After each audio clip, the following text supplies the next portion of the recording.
Tu dole je rijeka Cetina, ovoj porašum je Badžumbija Ranger, a tu imamo mjesto gdje su Poljičani birali velikog kneza Poljičke republike.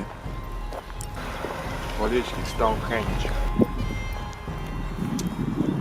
Ti našao nešto ovo mjesto? Znači je bila vaš Škrinjica.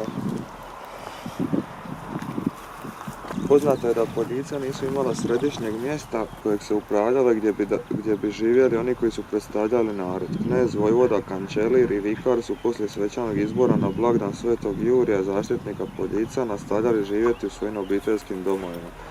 Tako isto nije postojala niti građevina odakle se upravljalo i gdje bi se čuvao statut. A zna se da je u Poljicima bilo mnoštvo dokumenata. U tu je svrhu postojala Poljička škrinjica koja se predavala velikom knezu, netom bi bio izabran. Dan Stipe Kaštelan je zabilježio da se škrinjica godine 23. travnja 1789. razlupala u Gunguli prigodom izbora novog velikog kneza Ivana Sičića iz Ostrovice.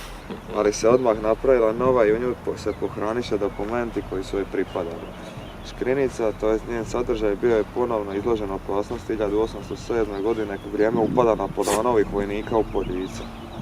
Kolika je bila njena važnost za stanovništvo i povijest ovog kraja svjedoči njena sudbina do tih tragičnih događaja.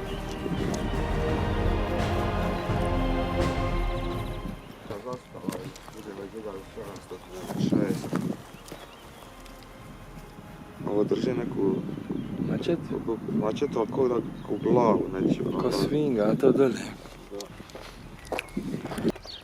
Ovdje iza je bila prostorica neka. Tu bi on bio, a ne evo ga, spreman se izaći pred narodom, da izađe. Svi doli,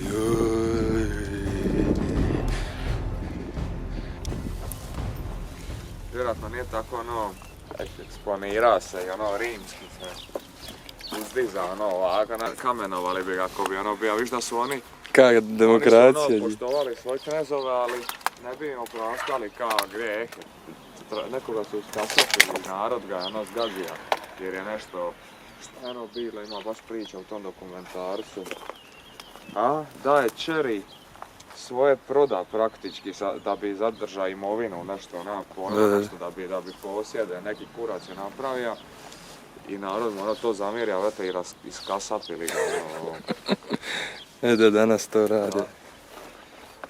Ima i Jukin dokumentarac o Ostrvici, dosta dobar.